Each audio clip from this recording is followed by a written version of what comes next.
My name is Steve Gurney. I'm the founder and publisher of Guide Retirement Living Sourcebook, and we've been partnering with UMBC to host these ProAging meetings for, it feels like, the last decade. And if this is your first time coming to a ProAging meeting, what we strive to do is sort of create like a chamber of commerce for senior serving professionals.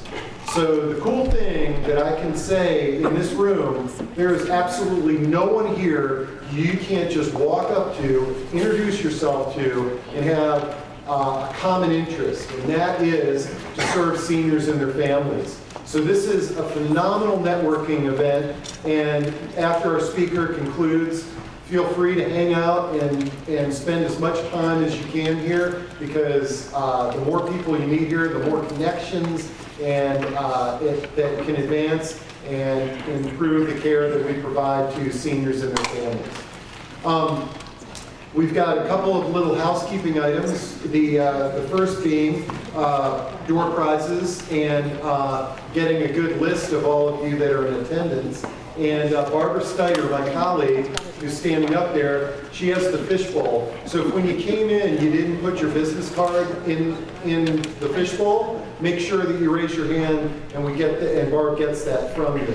And at the conclusion, we'll be giving out some really cool Ericsson gear. Okay, my first order of business is to thank our sponsor, and I knew this, oh, here it is. Our sponsor today is Assisted Rehab. And so first off, big round of applause for the great food. And the fact is that food wouldn't have been available if it wasn't for Richard Riggle, who is from Assisted Rehab. And Richard, could you come up and tell us a little bit about your company?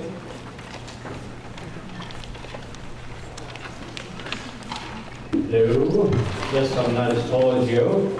And my name is actually Richard Regali, by the way.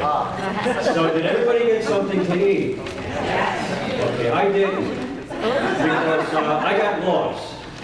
So I wanted to just talk with you about the reason I got lost is technology. You have to embrace it, and I don't. I use the MapQuest. I don't know if you've heard of a GPS. Well, I've heard of it. I don't use it. I have MapQuest, which put me somewhere else. So I had to get on the phone and drive and talk, and that's how I got here late. So my point with that is you need to understand and embrace technology. So I hope when you leave here, you do. Because in order to do it, you have to understand it. And once you understand it, you can promote it. Because knowledge without application is only good for game shows. That's good. So with that said, I'm not going to keep any further. I could stand up here for hours if I talked about myself, but I'm not going to do that today. Enjoy.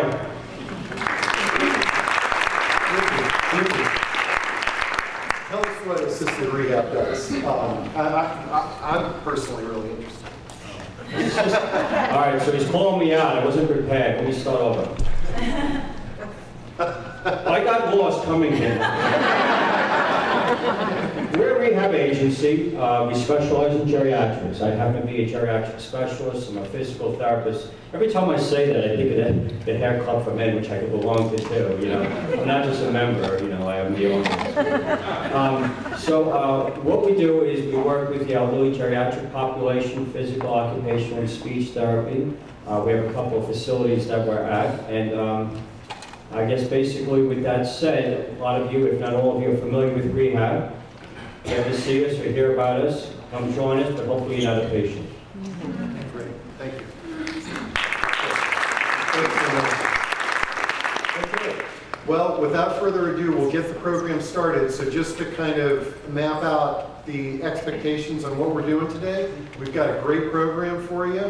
We'll, at the conclusion of that, we'll do some questions and answers. If we've got time and you've got an announcement that you'd like to make to the group, we'll try to squeeze those in at the end. But then, as I mentioned, after the door prizes, we'll just have open networking, and we hope you hang out and finish off any food that's left.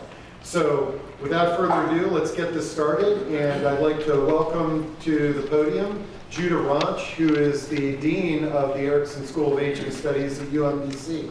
So Judah?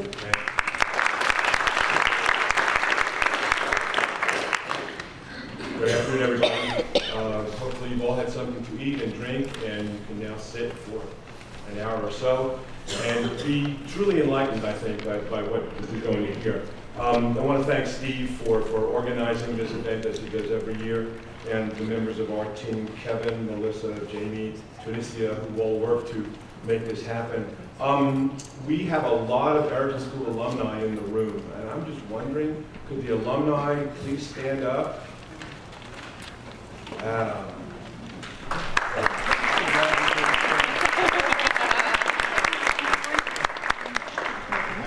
So that's the best thing I can say about the school. We're delighted to have you and have you with us. A couple of words of introduction about, and then to introduce Dr. Mentis. As you heard, we're surrounded by technology and by products that are presented to us that are supposedly well suited to older people. And you who work in aging services often are barraged by people who want to sell you various kinds of technology. And you often find that the technology is not quite what you would like, but you keep being barraged by these various kinds of technological applications. So it raises the question of what kind of technology do elders need, and what kind of technology do you who serve elders need, and how would you find it valuable, and how would it help you in your mission of promoting the highest possible quality of life. And my sense is that the reason there's this disconnect between what you're being sold and what's being developed and what you need is that our group is not in the conversation anywhere near enough. The conversation tends to be in silos. The tech people talk to tech people. We talk to each other, and the conversation has to really start where we talk to each other. And this is why this presentation is so critical, because I think this really begins that conversation in a very meaningful way. As those of you who've been our students know, how you see it is what you'll do about it. And this really gets to the issue of how does the technology community view people who are aging. I think Dr. Mentis will talk a little bit about that. But it really comes down to a very fundamental question that was put by one of my patients many, many years ago. This is a woman who had dementia, and she had diagnosis. She couldn't identify objects. So she had this question she'd ask, and she'd go, "What's it for?" And that really is the operative question, I think, when it comes to technology. What's it for? And that's where Helena Mentis and I really hooked up early in our relationship, where we said, this is kind of a question we could answer collaboratively. Let me tell you a little bit about Dr. Mentis. She has a bachelor's degree in psychology from Virginia Tech, a PhD from Penn State in information sciences. She has a master's in communication. I got that right? From Cornell? Yeah.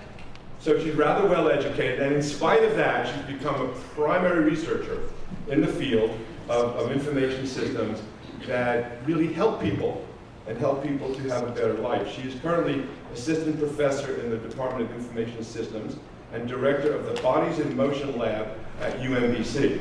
Her research aims to address technology design and adoption from a person-centered perspective. Alumni, you heard it here. Person-centered perspective.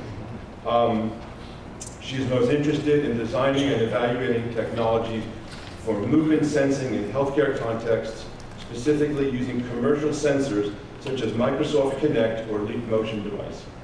Prior to her position at UMBC, she held a joint postdoctoral fellowship at Microsoft Research Cambridge and University of Cambridge, and then went on to serve as a research fellow at Harvard Medical School. This is somebody who really knows what she's talking about. Please join me in welcoming Dr. Mentis.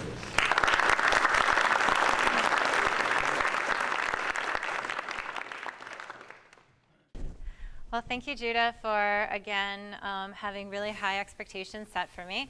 It always does a lot to reduce my nervousness.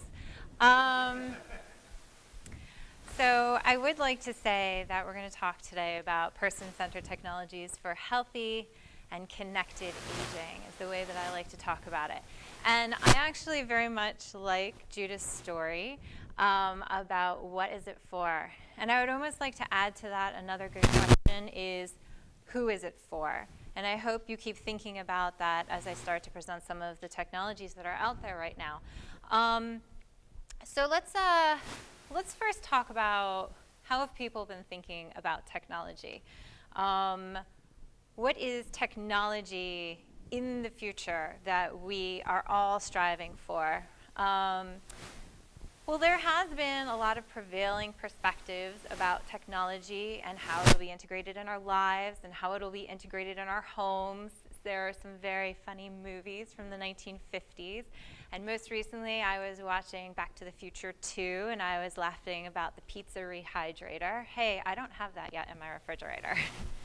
And so it really makes me think about how we thought about technology and how it'll be integrated into our lives. One of the really, really popular ideas is this idea of the smart home. So let's talk about some of these ideas and how they've been studied and how they've been developed up until this point. Smart homes, particularly when it comes to thinking about how they may support people to live in their home as they age or as they are dealing with a chronic illness, has been really popular. Here's a few of them. This is the Smart Medical Home at the University of Rochester. Looks like any other home. I'm not a big fan of the color scheme. I think they could have had a couple brighter colors, but this is a place that they're trying out new technologies. And they say home is where the monitors are. They're saying that with a bit of a joke, of course. So here we have this prototype smart home, and it seems really like an ordinary apartment. But in it, they have a lot of different technology to improve early detection and prevention of health and medical problems. And one of the things that they have is this Chester to the pill medical assistant.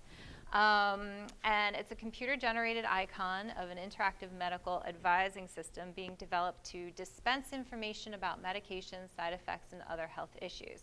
So they use artificial intelligence, which is a big, huge buzzword these days. Speech recognition software, which, as we all know, to this day doesn't work that well, but they're working on it. And the idea here is that residents are supposed to be able to converse with this virtual pill and get information about their medications. This is an idea of how technology will be integrated into the smart home. Well, then we have Georgia Tech's Aware Home, and this has been actually really a popular place. It's actually an entire house, not just an apartment, that Georgia Tech bought and have it outfitted with all the latest sensors. And you can see in this picture they also have some robots. So the idea of the robots in the future in our smart and connected home. So here we have the idea that we're all very busy and we have family members that want to continue to live in their home, and we want to make sure that they have somebody to assist them. So the idea is that you have robots to assist your aging parent in order for them to retain an independent life in his or her own home rather than having to move to a care facility. So the idea, again, is to assist an older resident in accomplishing activities of daily life to remain safe and independent at home. So another idea of the future of technology. A lot of this, you'll notice, always goes in this direction of monitoring. So a really popular research article that came out in my field was this idea of the digital family portraits. So it's supposed to provide updates and communicate needs to the care network, so family members or other people who are in charge of caring for a loved one. Is that good? Okay. For example, the smart home sensors could report that the elder has or hasn't taken their morning medication, that the lawn needs mowing, that the light bulbs in the foyer need to be replaced. The idea here is that you have a digital frame where you have a photo of your loved one, and that around the outside of the frame there are icons that give you an idea of the trends. So for instance, the butterflies is supposed to indicate the activity level of this family member, and you see that they from day to day are being pretty active, whereas the trees are supposed to be indicating I believe good sleep, if I remember correctly, and over time this loved one is having poorer and poorer sleep night after night. Another one is MIT, House N. Well, with this one, they're really into using sensors, recognizing activities of daily living in the home setting. They have sensors on everything from different types of canisters for food, lights, turning on and off, drawers, whether or not they're opening and closing, using those to indicate some type of activity. So for instance, if your loved one is opening up the silverware drawer, it's probably because they needed a fork in order to eat their dinner or their lunch or their breakfast. And the idea here is all this information is again sent out to the, usually the way it's spoken of, the younger family member who's worried about their aging relative. And the idea here is that you can let somebody live at home for as long as possible, as long as you're able to monitor them. Honeywell Laboratories, another one who's been very big on this monitoring from afar. The idea here is that I can tell my mom, hey, by the way, don't forget to take your medication at this time, and this time, and then I can check up on her to make sure that she's actually taken her medication. And then finally, one of my personal favorite toys is the Kinect Sensor. So for those who don't know, the Kinect Sensor came out of the gaming world. This is the Microsoft Kinect Sensor that you can play with the Xbox. It is a really good motion tracking sensor. And a lot of people have been wanting to use it in the healthcare space. One way to use this is to be able to track somebody's movement ability over time as an indication of a fall risk. Again, the idea is as you're starting to notice some changes in gait, that some other person in the care network is informed of these changes in the gait and thus can make a difference and perhaps address the fact that somebody is about to have a fall risk in the home. And then this is something that actually just came out on the market. It's Lively. So Lively is taking a lot of the things that I just covered that all came out of the research area and are taking it to the commercial market. The example that they have here is a sensor that goes on the medication box. And the medication box can then, whenever it's open for somebody when they take their medication, can then record that medications have been taken in at what time. The little vignette that they tell in the CNN article that I have pasted here is that there is a sensor on each of Mary Lou's 2 keychains that detects when she goes outside of her condo's grounds. A motion sensor in her kitchen helps monitor her eating habits, and another in the bedroom notes when she wakes up in the morning and catches any sleeping issues. There is even a flood sensor in the laundry room. All of these sensors relay information back to a small wireless hub. Her 2 daughters, who act as her caretakers, can monitor it, all on a smartphone app, and set up special notifications. So that's just sort of a view of where technology in the future has sort of looked at care and aging and people. And one of the things that really irks me is the question that I started with. Who is it for? Because I would venture to guess that not a single one of those researchers actually spoke to an elderly person and asked them, do you want to be monitored by your daughter? Do you want every step that you take to be seen by somebody else? Is that really independent living to have your daughter call you up and say, you haven't taken your medication again, have you? Starts another fight, right? This is what I'm saying when I'm saying person-centered. Who's the person that we're talking about? A lot of these researchers, they come from the right perspective. They want to help. They understand that people want to continue to live in their homes, and they understand that people worry about their aged loved ones. But when we talk about technology in the future, I don't think this is the future that any of us want to really live in. And I can tell you that the people that I speak to, they don't want to live in this future as well.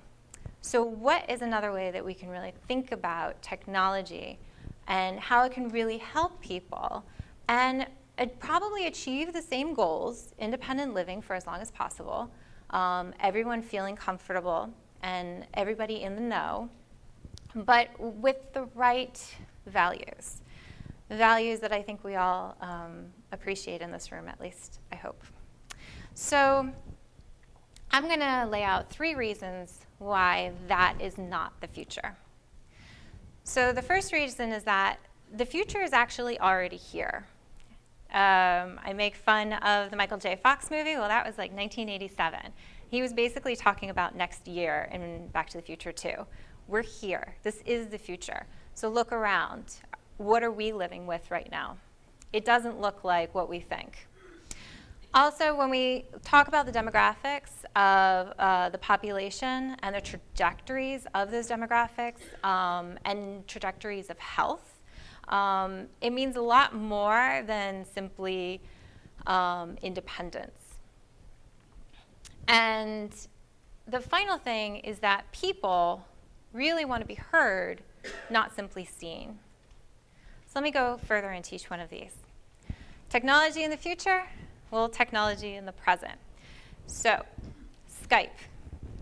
How many people use Skype right now to talk to a loved one who doesn't live very closely, or even maybe a loved one that lives right down the street? So Skype is something that people of all age groups are taking up. And there's usually the stereotypical idea that grandma and grandpa get to Skype with their grandchildren and get to see them even though they're a state away. But Skype is being used by an older population in a lot of different ways. As in this example, they're being used to talk to their own friend groups. They're being used to talk to people they might have met on dating sites. This happens after the age of 50, it's possible. So the idea that Skype is a way to connect with people is how technology is fulfilling our lives, both our close family members as well as making new friends. And so this is an important way to think about technology as a way of connection, not simply as monitoring. Another one that falls under the connection category is Facebook. So how many people are Facebook people? I have a Facebook addiction. I admit it. I don't believe there's like a step program for that, but if anybody knows about it, please let me know. I plan on being this old and still using Facebook, and so it probably won't be cool anymore then, and that's okay. The thing that I like about Facebook is the opportunity for me to keep up to date with people that I know, to see what other people are doing, to get ideas about what the future can hold, to get ideas about just how my family is doing, who I don't always get to see because they live in Pennsylvania and New York. And Facebook is actually becoming more and more popular with older populations, primarily because those that started using it 10 years ago are still using it today, and they're getting older, and that's going to continue and continue. You have a friend network that you can see through Facebook. And of course, you know, we have again the stereotypical, well, grandma and grandpa can check up on how the pictures of the kids and the grandkids, and that's really nice. But another way that Facebook is being used by an older population is to reconnect to people from their past. So reconnecting to the class of 1959 from their high school, people that they haven't seen in 30, 40, 50 years, is a fantastic way to continue to live a healthy, connected life as you're aging. And I can tell you, my mom absolutely flipped out when she found her friends from the class of 1959 that she had not seen in a very, very long time when I first got her onto Facebook. So then there's another idea out there, Fitbit. So I'm not a Fitbit user. I don't need something to tell me I'm not exercising enough. But how many people... How many people do use Fitbit or something, some exercise sensors? A couple out there. So this is starting to catch on more and more, except for people like me who I don't need the extra stress in my life. But the one really interesting thing about Fitbit is that the way they advertise it as the young, exercise, energetic, going to go out and run a marathon and I'm going to train. There's a lot of different types of people that are part of the Fitbit community. And one of them is this group, which is Fitbit's Fantastically Fit Seniors.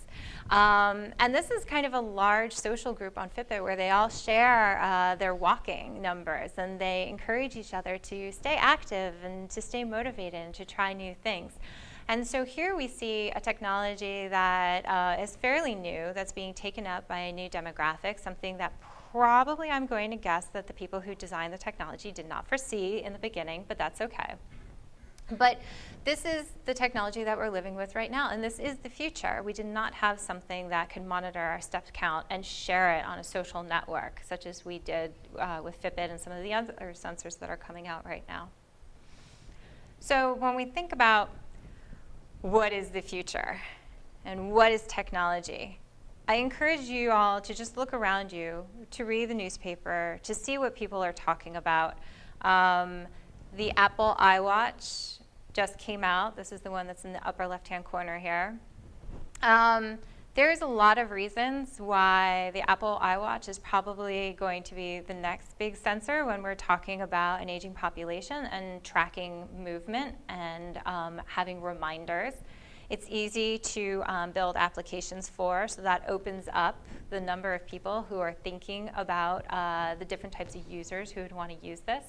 In addition to the fact that it's pretty cute looking. And this matters to all types of populations. We don't all want to be stigmatized. And you see the Fitbit in the lower middle. You see the Google Glass on the right side. Another technology, another wearable technology that's come out, which I will actually talk about in just a little bit. But this is the future that we're talking about. We're talking about mobile, we're talking about wearable. These are the things that we have out there right now that are actually being taken up by a large demographic of users. It is not just for the young and the fun and the alternatives and the hipsters. And the important part about this is all of these wearables are networked and all of this information can be shared. So if we go back to the idea that monitoring is about me watching you, but sharing is really about us communicating about the information. Just as I might communicate on Facebook about what I ate this morning with my friends, it's not because they're monitoring me, it's because I chose to share that information because it was a really good breakfast. My husband made it. He's a great cook. So the second thing is this idea of the aging senior versus the independent senior. So it is important for us to remember that this idea of independence is really starting to take hold, and the idea of where technology plays a part in that is something that I think we're all pretty motivated to understand further. This was a recent Washington Post article that was really talking about how there's this shift in the overall age in suburban communities.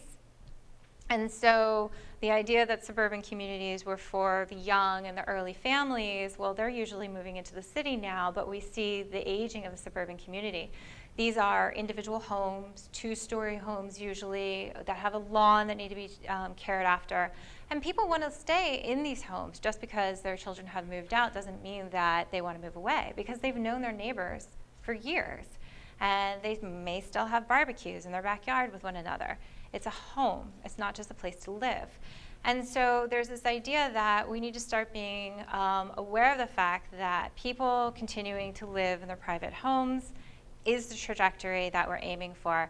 We're not talking about, though, people that are requiring somebody else to ensure that they're living in their independent homes. And the reason that I'm pointing to this is this was a recent article that was in PLOS ONE looking at German aging populations. And what they've shown here is that between 1984 and 2011, the average age at which the need for care is reported for the first time rose by 13 years, from 36 to 49 years among women. Assuming that the pace of improvement is similar in the future, women could add another 19 years of life, reaching 68 years before they would need to care for a household member. So when we when they used self-rated health status as an indicator to project healthy life expectancy, the numbers did not differ considerably. So we're seeing an immense improvement in healthy life expectancy in recent decades. So again, a lot of the motivation that went into a lot of those smart homes and those monitors in the beginning is the idea that an aging senior, if they want to stay in their home, needs to have somebody to be looking after them. But in fact, the numbers are starting to show that they're going to be staying in their homes looking after one another or just looking after themselves. And so it kind of moves us away from this idea of monitoring for everybody else's peace of mind, and instead thinking about how can we provide somebody else the peace of mind for themselves to take care of themselves while they're living in an independent home. And the final part of this is the idea of the care network. So I like to call it the people network. because care tends to think of a one-way avenue, and people live together. People care about one another. People talk to one another. And so I'll give you a little personal information. So this is my mother in the middle, or on the left, and her twin sister, my aunt. Today is their birthday. They are 73 years old. This was this past Wednesday. I went up to go celebrate with them. My mother has Parkinson's. She's had it for about 10 years. We regularly, as a family, including my father and her twin sister, talk about her care. But we also talk to her about her care. And this was actually a bit of a shift in the way that we started talking about care. And in order to make this clear, I will talk about the other side of my life. This is my son. He is almost a year and a half. He's a little troublemaker. And recently, at his recent pediatrician appointment, the pediatrician said, well, there are 3 things you can't make a toddler do: eat, sleep, and go to the bathroom. And I have to say I disagree with him, because I say it's a lot more than just 3 things I can't make him do. Now, I am the perfect example of the care generation. I'm stuck between these two here, and I have a lot of very strong personalities on both sides of me. I have a toddler who I can't make to do anything, and I'll tell you what, I have a mother who needs care because she's getting pretty advanced in her Parkinson's. But even to this day, despite some of the cognitive difficulties that she's having now because of her illness, you can't make her do anything that she doesn't want to do either. And so I just want to say that we need to be thinking about a people network, not a care network, because a lot of these stories that I presented in the beginning is, I'm going to monitor you, and then when I see that you have a fall risk, then I'm going to have to force you to move out of your independent home and have this conversation about an assisted living home. Or if you're not taking your medications on time, Mom, then we're going to have a big conversation about you taking your medications on time, and then I'm going to have to call you 3 times a day to remind you to take them. This is not the way that it's going to play out. This isn't the way that care is supposed to be done. And so we need to think through, how are these technologies really used? Why are they really used? What are they for? And who are they for? So this was a study really kind of a long time ago, over 10 years ago, by Sunny Consalvo, who's actually now a researcher at Google. So she's thinking up the future of technology. And the important part of this is that she talks about care networks of elders.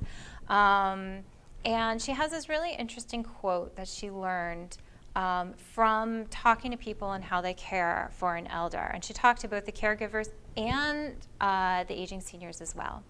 And she said, because the care networks focus as a person, issues of emotion, trust, and privacy, those are the things that are primary.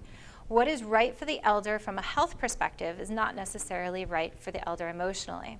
A further complication is the elder's dual role as both the network's focus and a network member. The network makes decisions about the type of care the elder can provide for him or herself, and elders might be reluctant to admit the need for help with personal tasks, such as bathing or paying bills. Now, you might not realize this, but this is actually a technologist talking about technology for care. And the fact that they have this insight is actually really, really important, because it talks about the fact that you can have these idealized views as the smart home and all these monitoring, but you can't force somebody to change their life and to admit that they need a certain level of care. And I think a lot of us know that already. And it really highlights for me where technology has sort of not realized what the niche is for an aging population. And I like the 2 examples of the networks. The one on the left, you see, has a lot of these black lines. The elder is in the middle, it's the big blue dot, and have all the people around them that are part of the care network. And the black lines indicate communication with the elder.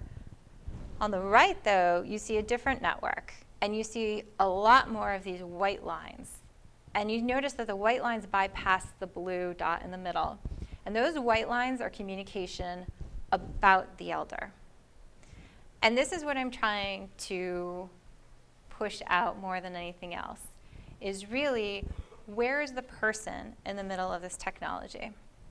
So you might think, do I hate all of the technologies out there? No. I think there are a lot of really, really cool things. But I just wanted to highlight some of the things that I actually think are person-centered technologies that actually engage people in having a healthy lifestyle as well as a connected lifestyle that should be part of everyone's aging experience, no matter what their health status is.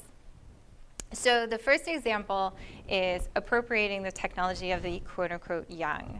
So I like to say people are people. It doesn't really matter what their age is or what their ability level is. We can always find a way to modify technology and make it adaptable to different user groups. I think that the underlying motivations that we all have as people are pretty much the same. We want to laugh, we want to stay connected, we want to be loved. And these are the basics of Maslow's hierarchy of needs, I guess, to put it bluntly. So you can see already what people are doing with Facebook, with Skype, with Fitbit. One of the things that really grabbed my attention recently is the people have been using the Google Glass. Now, the Google Glass, when it first came out, a lot of people saw it as just the newest San Francisco hipster sort of technology. A lot of jokes about cyborgs walking through San Francisco. And to be honest, even I was sort of like, well, I don't see anybody using that technology. But even I brought it home and showed it to my parents, and they actually had all these really cool ideas about how they would like to use the Google Glass. And so I started looking further into what are some of the other ideas that people have come up with. And some of the research that has been looked at has been showing that you can set up alerts and reminders using your smartphone and hook it up to the Google Glass. And then you don't have to constantly be looking at your smartphone to know that you, for instance, have to take your medication, or that you have an appointment you have to go to, or that you promised your daughter you would give her a call at this time. All of these things show up in the heads-up display. And the idea here is that you don't even have to remember to look at your smartphone. It's always right in front of you, so it's giving you information when you need it at the time that you need it. Note here that this technology is being used by the senior, not by somebody else to remind them, but the fact that they get to remind themselves and to use the best way to remind themselves. So if they choose to wear the Google Glass or something much like it, there's lots of heads-up displays right now, this is what they feel fits really well in their life. And then another good thing about the Google Glass that's actually taken hold is the idea of augmented reality. So the Google Glass can add further information onto the display as to what you're looking at. So if you're dealing with a dementia population, it can remind them who they're currently looking at. This is your daughter, this is your caretaker, this is the guy that brings you the groceries. And this is actually stuff that's in the works in various research labs right now. And the one that my parents actually talked about, which I thought was pretty cool, is the fact that they want to share their experiences with their family members as much as I want to share, say, pictures of my son with my mom. And so being able to take pictures of their day, being able to take pictures of funny things. My dad loves to clip out articles for me out of magazines that he thinks I would like, and he said, well, I could take a picture of an article and send that to you, and then I don't have to wait to see you to give you this clipping. This is the idea about being connected again. And connected aging means that it's not just them sitting at home waiting to see pictures of their grandchildren, but actually sharing what's going on in their lives, which is very interesting actually for me to hear. Not because I'm spying on them, but because they actually wanted to share something about what's going on.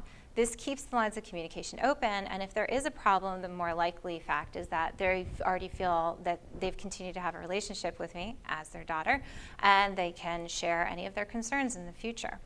Again, thinking about healthy and connected aging. Another thing that just came out, and I thought was personally just kind of funny, was the Cuff. So Cuff is a new commercial system, which is on the market. And they pitch themselves as wearable jewelry. So here you see a picture of a pretty necklace. The entire commercial is very young, very beautiful girls wearing this pretty jewelry. They are having lunch together, and they leave the cafe, and the bracelet that this girl is wearing vibrates to let her know that she left her purse with her phone in it back at the cafe, and she's gotten far enough away from it that it vibrates to remind her. She looks down, she realizes she doesn't have a purse, she runs back. Keeping track of her step count and making sure for her to be able to look at how many steps is she doing in a day, did she get out as she's moved throughout her community. And then one of the final vignettes was she's going for a run in the park, and she sees a gentleman at the end of a very scary tunnel, and she gets afraid and worried, and so she presses on her pretty wearable bracelet, and that sends sort of a notification out to loved ones, family members, people that she already trusts, to say, hey, I'm in trouble, this is my GPS. Now I'm sending you my GPS coordinates. I guess the idea here is that they're supposed to come and save her. I watched this video, and I saw it completely different. Every single one of these needs are needs that I can see for an aging population.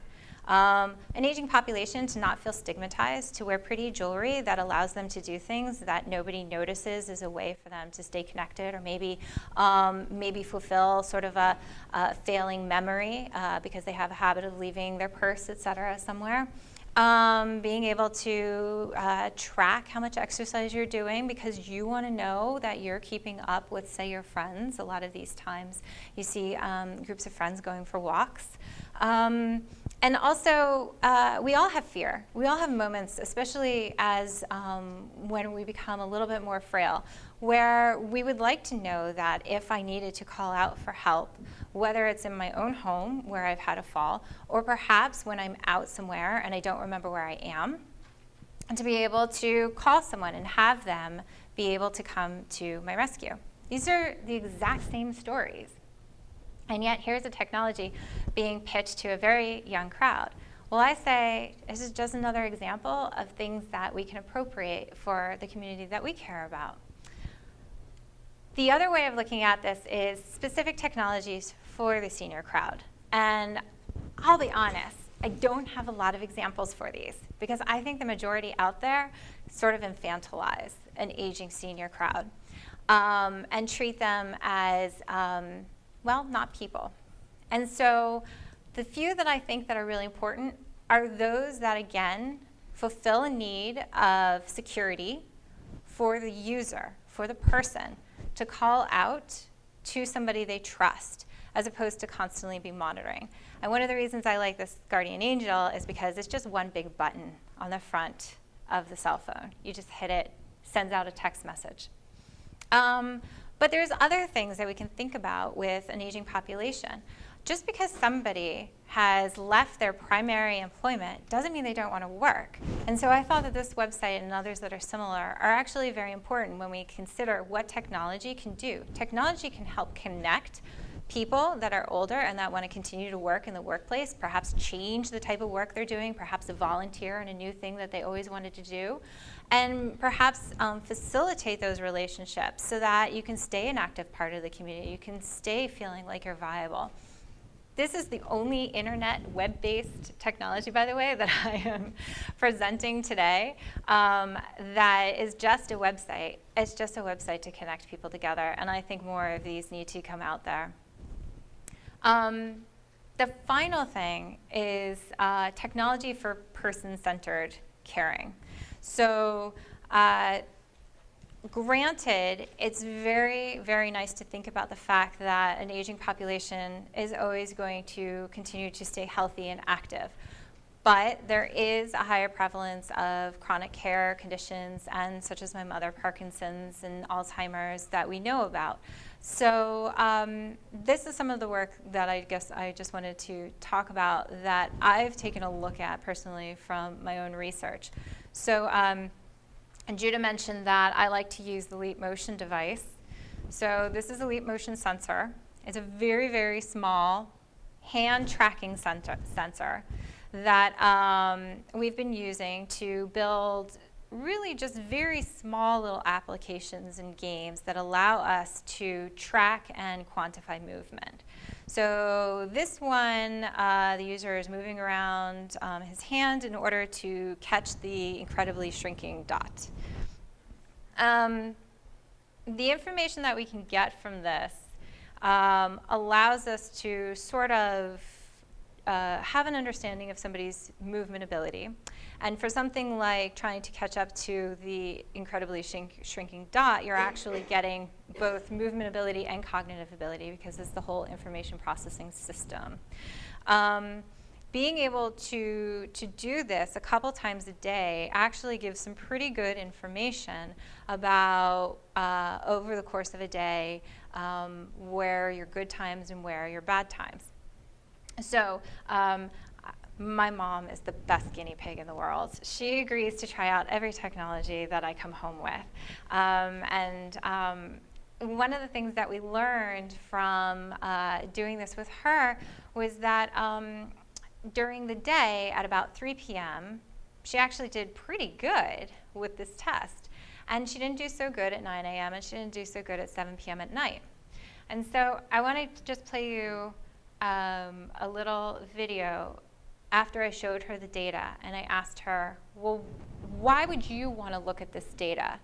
What does this provide you? Not provide me, or not provide my father, but provide you. And then I knew that this is my best time, then I could save some things for my best time. Yeah.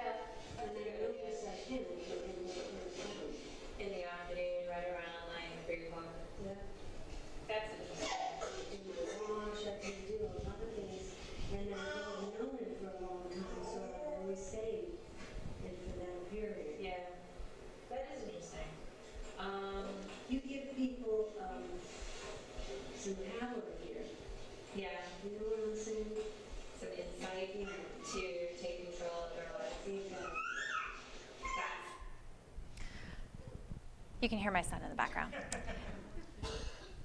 So that's what I'm talking about here. It's the same technology that we talked about in the beginning, smart home technology, being able to track people's walking ability perhaps in their homes, being able to see how much they're moving throughout the day. And the difference that I'm talking about here is who is looking at the data and what is it for.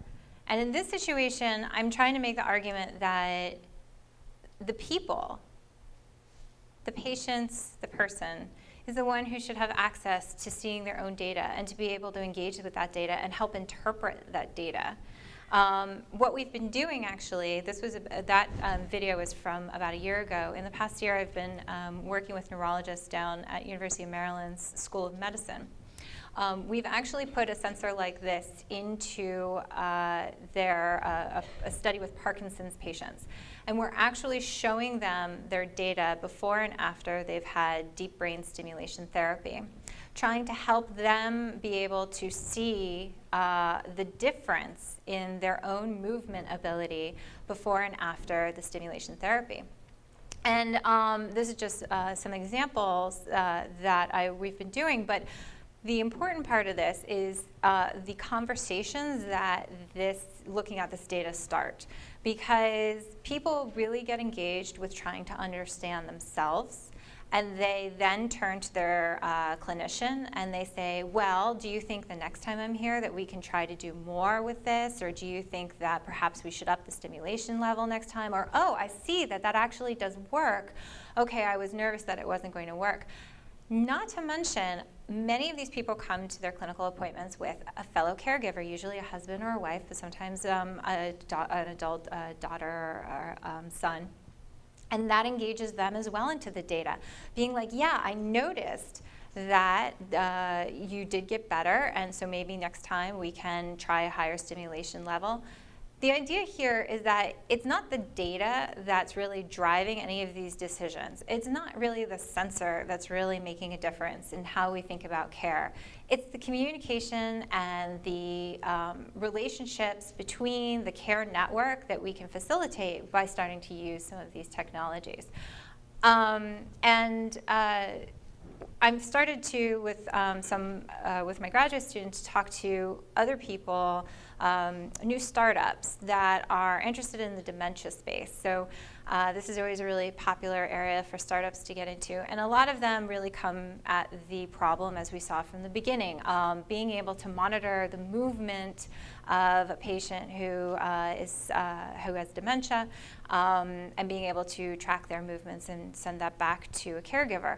Well, the good thing about working with me and my graduate student early is that we can start changing that rhetoric. We can start changing the way we talk about the technologies and say, well, maybe it shouldn't be a constant GPS device, but maybe we should allow it to be a pull saying, I don't know where I am.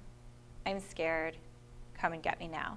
And that's an easy thing to do with a wearable watch, hopefully one that looks nicer than this now that we have the Apple iWatch out there, but something that somebody wants to continue to wear, that's a part of their daily ritual, and that they feel comfortable using, and that's easy for them to use, and that continues to make them feel that they're empowered in their own lives, and they're not having that power being taken away from them.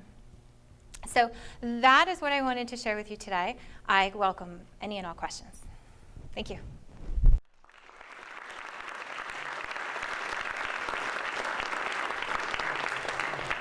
All right. Well, thanks so much. And so we've got some time now for, definitely got some time for some questions. So any comments or questions? Here, and then I'll do it. Yes. I just think there's a phenomenal amount of information that has to be put into many of these wearables or pluggables or whatever. That, I mean, my kids taught me Facebook. My kids taught me myself on, and I'm only 60. So, you know, it's one of these things. How do you expect somebody 75 or 80 to understand, put all this data in and all the rest of it? I mean, it's a big gap. Absolutely. So, kind of repeat the question. Okay. So the question is, a lot of these technologies are very hard to use. A lot of us, actually, I turn to some of my graduate students to teach me how to use these technologies, so even I'm not perfect in this sense. And the idea is, how can we expect somebody who is 65, 70, 75 to actually engage with some of these technologies? The key here is actually making things approachable, not always making them easier. So the idea, again, is that not infantilizing a population and thinking that it just needs to be, you know, the simplest thing in the world. Facebook is a good example. I've seen from my own opportunities of watching people use technology of various age levels that form factor makes a big difference.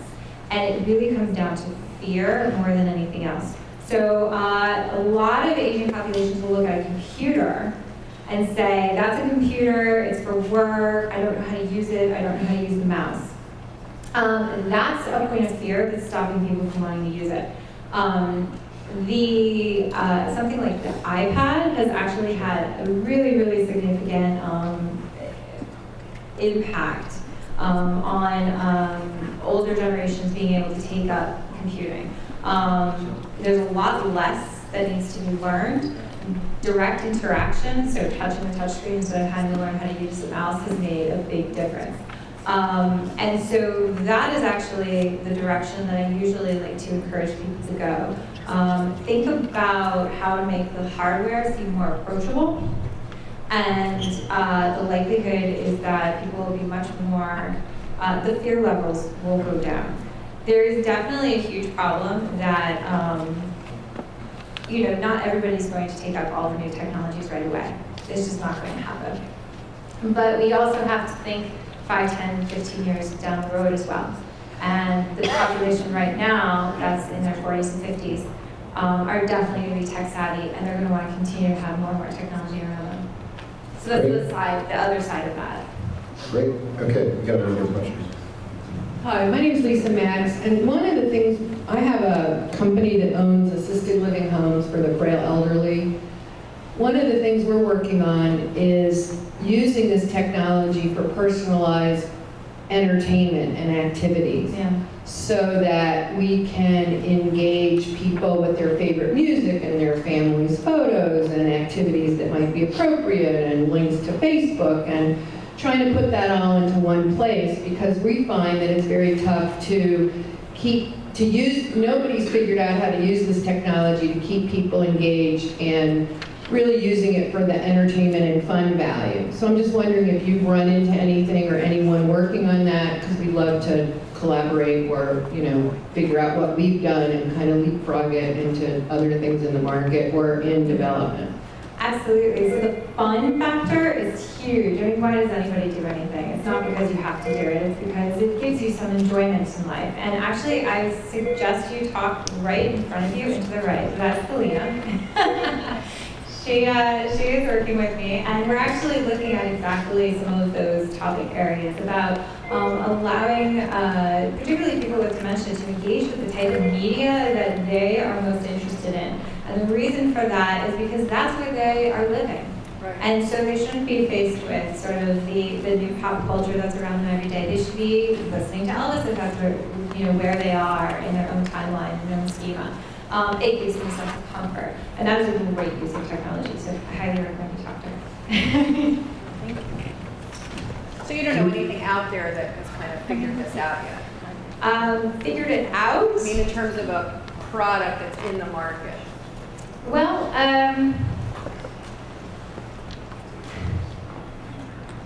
I wouldn't say figured it out yet. Okay. And so it's very hard for me to want to say, yes, you should use something Right. when there's still a lot to be understood. But we can talk after. Yeah, hold on. Thank you. So I don't know if you had a chance to look at GE's Quiet Care that came out about maybe 3 years ago.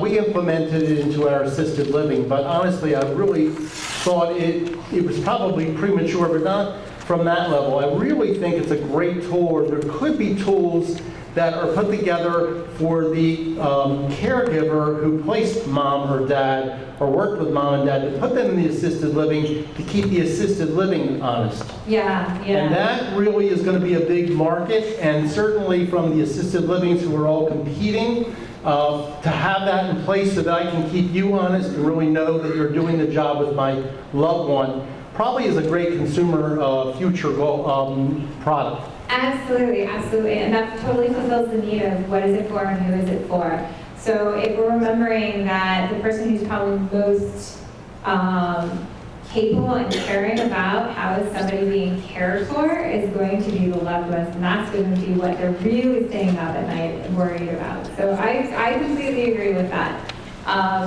The question then still comes down to security and privacy, though. And so having the loved one be involved in knowing that a lot of this data is still being collected about them is still very, very important. Helena, Mary Stewart from Hi. UMBC. I first want to compliment you on a wonderful presentation. I really enjoyed it and I learned a lot. Second, I want to mention to you that I saw a very interesting sensor system designed specifically for Parkinson's that was developed with EU funding. I saw it in Italy being demonstrated, so I'll tell you more about that later. Yeah. But the third thing that I want to mention, actually, you talked about your parents, and this goes back to my experience with my dad, who's 96 and has only peripheral vision, and has been a very wonderful, rapid adopting technology that enables him to read books. And it's made a huge difference in his life, but it's also really awakened my sensing to the problems when the technology goes down, and that when people become dependent on technology, and then it goes down, you've got to have the supports there for somebody who's able to help them get it fixed, because it can be devastating to them. And I don't know about all of you here in this room, but I actually have this problem with Verizon because I live in Baltimore City and I'm on the end of the line. And so I can't even Skype my dad because we don't get a strong enough signal.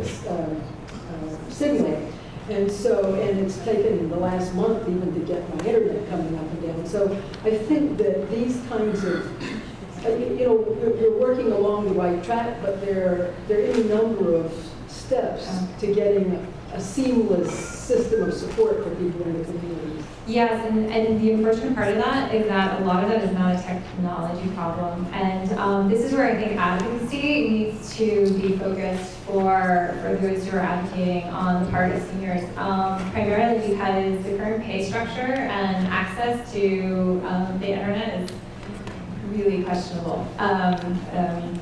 Probably now I'm standing a little bit on a soapbox, but but especially with Comcast and their control of the market right now. So I really very much worry about the future. I think that there are marginalized populations. Then this is one great example, is how good of a signal do you have? Where is that signal? How much are you paying for that signal? Those are all really big issues. Helena, enjoyed your presentation as well. I appreciate the user-centered or person-centered approach that often gets lost. I have a point of view. I'm curious if you agree with it or disagree or can expound on it. I think the company that's done the best for technology for older adults has been Apple. Yeah. And it's just been good design. And they have not only the products with some of the breakthroughs like you mentioned, but also they have their retail stores. So with retail stores, they have the Genius Bar and they have their workshops. So when people buy a device, there's more of a solution, that they can get. And so to the first question I think earlier, how do you stay on top of all of this? I think it's more than just technology. And so I think today there's a gap right now around actual solutions. And so one of the questions for our broader field is to what degree do we rely on the Apples of the world to do it all?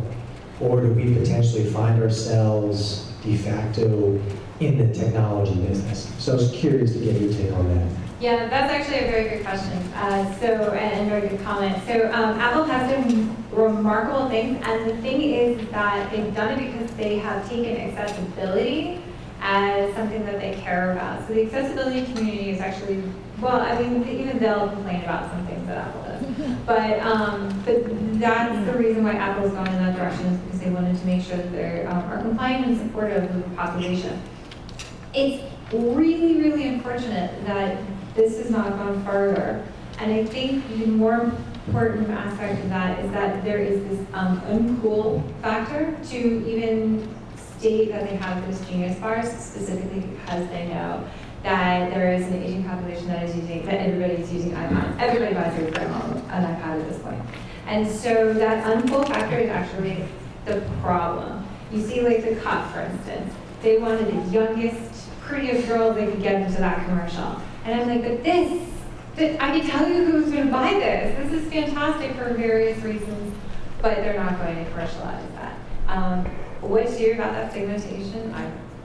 I don't know. But yeah, there are various levels. It comes down to policy, it comes down to infrastructure, and it definitely comes down to support, usually put onto the community to do usually. I felt like there was a question. Hi, I'm Gabe Goldberg, freelance technology writer.